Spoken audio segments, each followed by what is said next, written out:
La palabra con nosotras, con nosotros. Una reflexión de la palabra cotidiana en diálogo con el acontecer de la comunidad universitaria.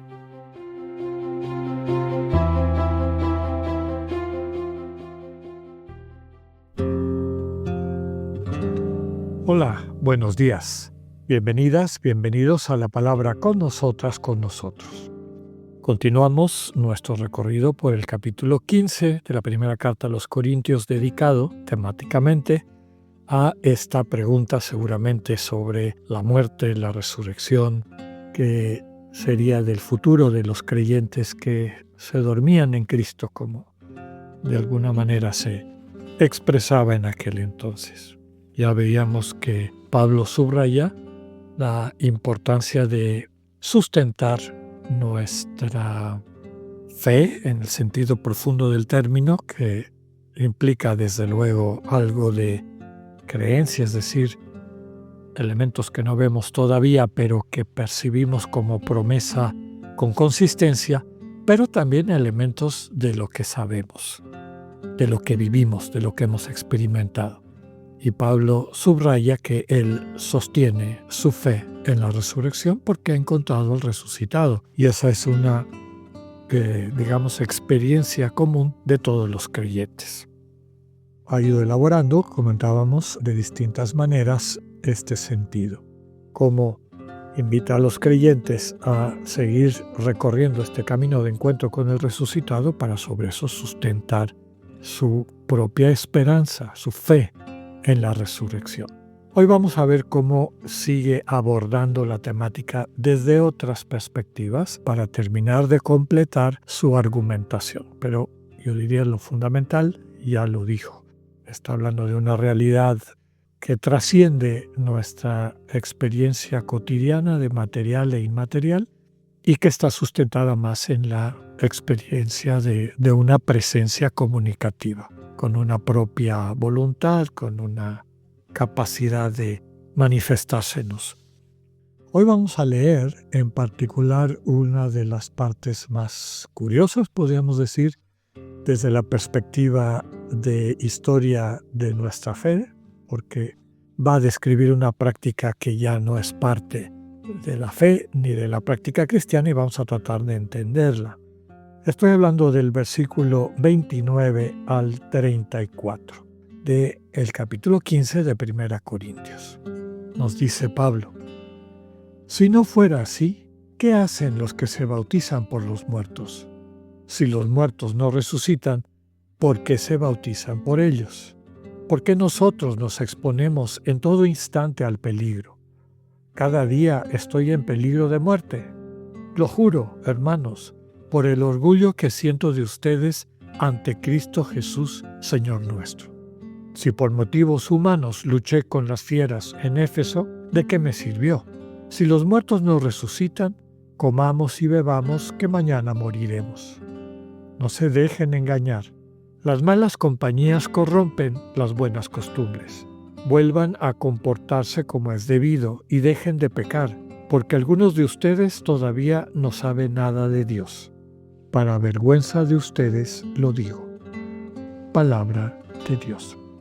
Pues ya le decía de esta práctica curiosa, no lo encontramos en ninguna otra carta de Pablo, pero evidentemente era una práctica en esa iglesia de Corinto, ¿no? Que la gente se bautizaba por los muertos. Seguramente estamos hablando de paganos que habían muerto, antepasados, familiares, amistades de cristianos, cristianas, que consideraban que para poderse salvar era fundamental este vínculo con el Señor Jesús. Algunos autores, acercándose desde la sensibilidad contemporánea a esta práctica que nos parece un poquito lejana y hasta cierto punto absurda, comentan que se parecería a nuestra devoción, la que tenemos hoy en día, de hacer sufragios, oraciones, ofrecer eucaristías por nuestros difuntos, ¿no? Por personas, inclusive me ha tocado verlo por personas que tuvieron un familiar, una amistad muy querida, pero que nunca se bautizaron, a lo mejor ni siquiera eran creyentes, pero para el cristiano o la cristiana, el ofrecer una misa, tenerle presente, orar, encomendárselo a Dios, es un acto de amor, desde luego, lo que estamos tratando de desarrollar y de hacer presente en todos los ámbitos de la vida, también en esta situación de la muerte. Entonces, es probable que se hiciera esta práctica para que de los que tenían conciencia, como suele pasar en la mayor parte de las familias, hay conciencia de 2 o 3 generaciones hacia atrás y más allá, pues se pierde en lo nebuloso del pasado, pero en las personas que conocieron o de quienes tuvieron conciencia, vuelvo a decir, como un acto de amor, queriéndoles transmitir la esperanza de vida que habían recibido en su encuentro con Cristo, pues se bautizaban por ellos. Algunas iglesias contemporáneas, como los mormones, lo siguen haciendo. Por eso los mormones tienen esta, diría yo, casi obsesión por la genealogía, ¿no? Tienen archivos y archivos y archivos y archivos de antepasados, etcétera, porque se bautizan por sus antepasados. Tienen hasta el sitio de análisis del DNA o ADN y también de archivos municipales y demás en su sitio Ancestry. Llama la atención, yo me hice el análisis de ADN para ver mis orígenes genéticos e inmediatamente me empezaron a ofrecer información sobre mis antepasados en Yucatán. Habían tenido acceso durante muchos años hasta que se los prohibió el Estado mexicano a el registro civil.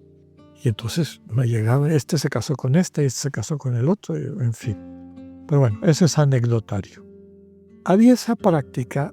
En el fondo, lo que tenemos que recuperar es la experiencia cristiana de una esperanza que va más allá de la vida, inclusive para personas que en esta vida no hubiesen tenido la vivencia del encuentro con el Señor Jesús y de haberse vuelto parte del cuerpo vivo de Jesús a través del bautismo, desde esta experiencia sacramental propia del cristiano.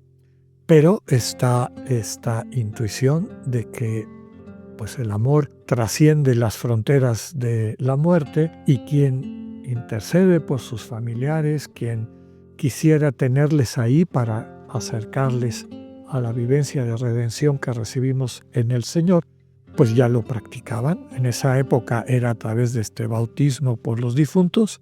Hoy en día lo hacemos a través, como decíamos, de sufragios, oraciones, eucaristías ofrecidas por ellas y por ellos. Aquí lo fundamental que habría que subrayar es que no perdamos de vista el dinamismo del amor, no del deber o del temor, que finalmente invalida las cosas que hacemos, porque, como hemos dicho muchas veces, el vínculo a la vida eterna es el amor. Y la manera como el amor de agape, el amor divino que aprendemos del Señor, pues puede transformar nuestra vida y la vida de otras personas, inclusive más allá de lo que entendemos y de lo que vemos, como puede ser el vínculo con nuestros familiares difuntos. Muy bien, esa es la primera parte de la argumentación de este párrafo. La segunda parte la comentaremos mañana, ¿no?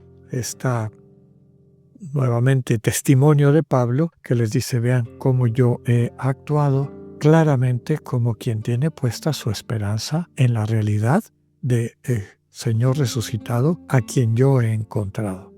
En el fondo, a quien espero que también ustedes puedan encontrar.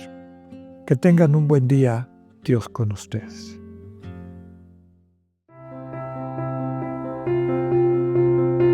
Acabamos de escuchar el mensaje del Padre Alexander Satirka. Escúchalo de lunes a viernes a las 8:45 de la mañana por radioiberoleon.com, a través de nuestra app gratuita para iOS y Android o por Spotify.